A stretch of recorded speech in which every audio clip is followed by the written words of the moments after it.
네, 최근에 주식시장이 행보 국면을 좀 그리고 있습니다.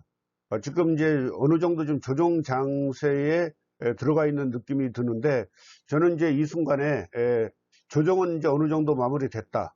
그런데 어디로 갈 것인가? 또다시 성장주로 간다. 이러한 것을 감히 말씀을 드리고, 이에 관련돼서 몇 가지를 한번 살펴보도록 하겠습니다. 자, 최근에 금과 은이 동시에 급등을 했습니다.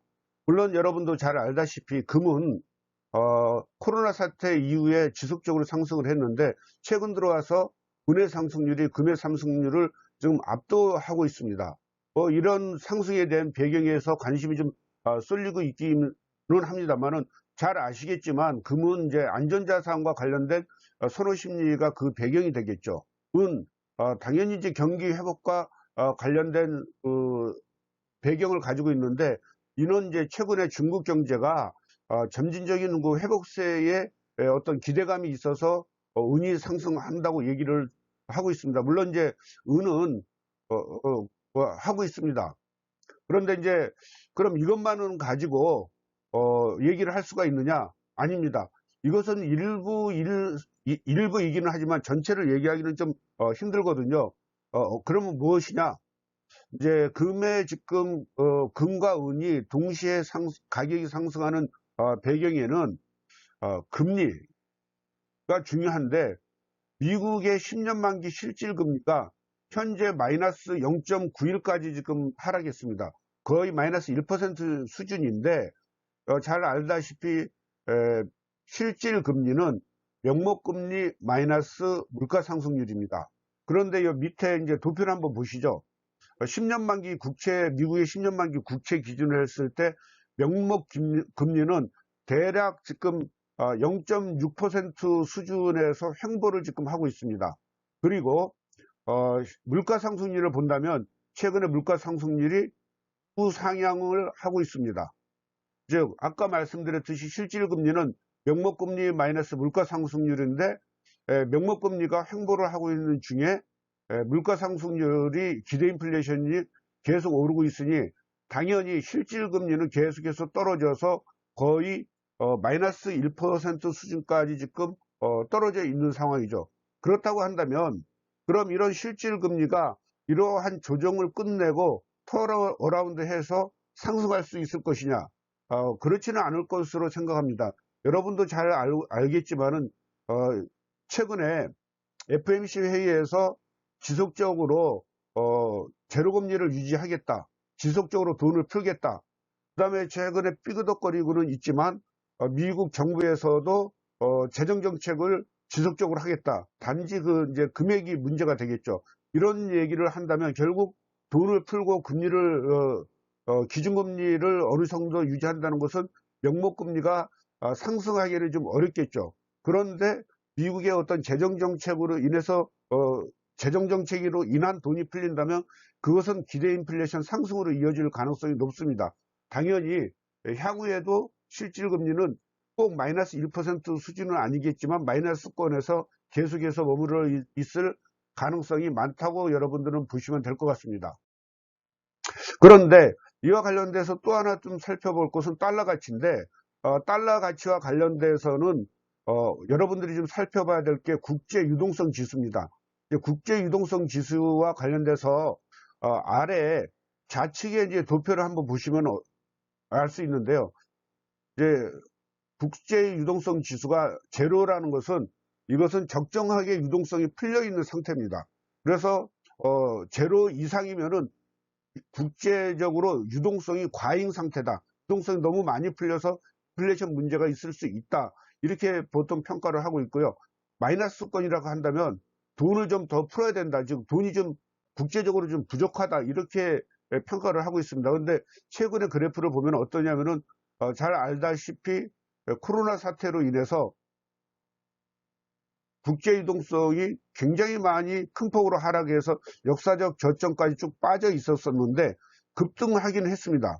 그렇지만 적정 수준에까지는 아직 한참 못 미친다는 거죠. 이 얘기는 뭐냐면은 국제적으로도 돈이 좀 더 풀려야 된다는 얘기고, 국제적으로 돈이 많다는 것은 달러의 수요도 좀 줄어들고 미국에서도 유동성을 푼다는 것은 그 자체로도 달러 가치 약세를 의미하는 거죠. 결국에 있어서는 달러 가치는 계속해서 약세권에 머물 가능성은 당분간 유지될 것이다. 그런데 좀 특이한 게 하나 있습니다. 원달러 환율인데요. 원달러 환율과 관련돼서 본다면 우측에 굵은 선으로 표시된 것은 달러 인덱스입니다. 달러 인덱스가 코로나 사태 때 104까지 치솟았다가, 즉 이 얘기는 104까지 치솟았다는 것은 달러의 가치가 급등했다는 얘기입니다. 그런데 이렇게 급등했던 달러의 가치가, 달러 인덱스가 94 정도까지 지금 내려와 있습니다. 즉 급전직하로 달러 가치가 떨어졌는데 원달러 환율은 상대적으로 좀 덜 떨어졌습니다. 무슨 얘기냐면은 워낙 달러 가치가 이렇게 떨어지는 것에 비해서 원화 가치는 상대적으로 덜 올랐다는 거죠. 환율이 좀 덜 떨어졌기 때문에. 그 얘기는 뭐냐면은 우리나라 원화 가치가 중국이 코로나 사태에서 좀 더 먼저 회복되면서 우리나라 원화 가치가 상대적으로 좀 그동안 좀 코로나 사태 때 좀 높게 유지됐을 가능성이 많다. 그런데 이제는 이와 관련돼서 이제 달러의 어떤 고평가 구간에서 벗어나서 달러 인덱스와 관련된 이런 것을 반영한다면 원달러 환율은 좀 더 하락할 가능성이 많다. 즉 원화 가치가 올라갈 가능성이 많다. 이 얘기는 뭐냐면은 외국인 투자자 입장에서 굉장히 중요한 얘기죠. 무슨 얘기냐면은 우리나라에 돈이 들어와서 매매 차익, 주식 투자 매매 차익을 받지만 환율에서 손해보면 안 되겠죠. 그런데 원화가 강세 국면으로 들어간다면 결국에 있어서는 환차에서 적어도 손해는 안 볼 것이다. 이렇게 생각을 한다면 외국인, 즉 달러와 관련된 외국인 투자 자금의 유입 속도는 좀 더 빠를 가능성이 현재 가지고 있다. 이렇게 말씀을 좀 드리고 싶고, 그렇다고 한다면 지금 이제 아까 처음 시작할 때 제가 어떤 얘기를 했냐면은 최근 2달간에 주식시장이 좀 정체 국면에 있다. 즉 6월 들어와서 2000포인트로 회복을 했는데 그 위에 2100포인트, 2200포인트 가는 것이 그 이전에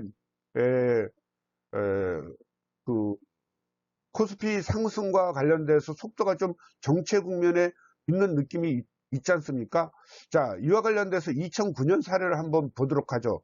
표를 한번 보겠습니다. 좌측 표인데 2009년에 2008년 서브프라임 사태가 와서 2009년에 회복되는 과정에서 주가가 확 올라갔습니다. 주가가 확 올라가다 보니까 기업의 순이익에 비해서 주가가 먼저 올라가면서 퍼가 쭉 올라갔죠. 그 이후에 퍼가 다시 좀 내려가는 국면을 보실 수 있을 것입니다. 이 얘기는 뭐냐면은 이때 기업의 이익은 빠르게 늘어나는 것에 비해서 주가는 한동안 정체 국면을 맞이했다는 거죠. 자, 지금도 한번 보십시오. 퍼가 쭉 내려갔다가 다시 쭉 올라갔습니다. 무슨 얘기냐면은 기업의 순이익의 증가에 비해서 주가가 과도하게 올라갔다는 걸 표에서 보면 알 수가 있는데, 자, 2009년에 어떤 일이 있었냐면은 퍼가 이렇게 쭉 올라간 이후에 주가도 쭉 올라가면서 여기서 어떤 거냐면 점선으로 표시된 게 2009년의 현상이거든요. 그런데 대략 2달 정도의 주가가 어떤 횡보 국면을 그리다가 벗어나서 다시 상승으로 돌아선 걸 우측표를 보면 알 수가 있습니다. 물론 2009년에 있는 현상이 2020년도에 똑같이 일어날 것이냐, 그건 누구도 장담할 수 없겠습니다만은 전체적으로 어떠한 유사성을 볼 때는 그 가능성은 상대적으로 높다고 보겠죠. 그럼 지금 어떤 상황이죠? 6월, 7월에 걸쳐서 2달에 걸쳐서 어느 정도 주가가 조정 국면이 끝났다고 한다면 결국에 있어서 2009년 모델을 따라간다면 주가는 8월 달에는 다시 상승하지 않을까 하는 개연성을 많이 가지고 있다. 이렇게 정의를 한번 내리고 싶고요. 그렇다면 8월 달에 상승을 한다는 전제로 한다면 그러면은 어느 종목이 주도를 할 것인가 하는 건데, 최근에 여러분들 잘 알 것입니다. 성장주가 쭉 주도를 했다가 최근에 조정 국면에서 가치주 또는 경기 민감주들이 어느 정도 키 맞추기 하면서 쫓아 올라왔거든요. 그럼 향후에 어떻게 될 것인가 하는데, 지금 이제 당연히 이제 그동안 주도를 했던 언택트 관련주, 2차 전지, 5G 이런 종목들은 92주 신고가 랠리를 거치는 등 좀 밸류에이션 측면에 좀 부담이 있었지 않습니까? 그런데 여전히 코로나19라는 이러한 10년 만의 위기 상황, 그 다음에 2008년에 그 주가 폭락과 상승 과정에서 보였던 상승주 시장의 성장주 시장의 상황들을 종합적으로 본다면 결국에 있어서는 매출액과 순이익이 증가하는 이러한 종목들이 각광을 받겠죠. 그런데 여기서 하나만 더 추가를 하죠. 매출액과 순이익 증가 외에 기대감을, 투자자들의 기대감, 즉 투자자들의 가슴을 좀 이렇게 울렁울렁하게 하는, 흥분시킬 만한 어떤 기대감을 계속 충족시켜주는 전제를 저는 하나 더 달고 싶습니다. 그렇다고 한다면 결국에 있어서는 성장주 중에서도 향후에 이러한 가슴을 설레게 하는 꿈을 가진 기업들이 주도하지 않을까. 결국 꿈을 가진 기업들이라고 한다면 어떤 거죠? 이제 새롭게 출발하는 기업들이 있지 않습니까? 아, 이런 기업들 보면 어쩌면 이런 실적을 내지, 뭐 이런 것들이 있죠. 결국에 있어서는 텍트, 2차 전지, 5G 이런 종목들로 또 압축되지 않을까 생각을 합니다. 자, 한번 정리를 해본다면 금과 은이 가격이 이렇게 올라갔던 것은 결국에 있어서는 실질금리가 마이너스에 머물러 있다.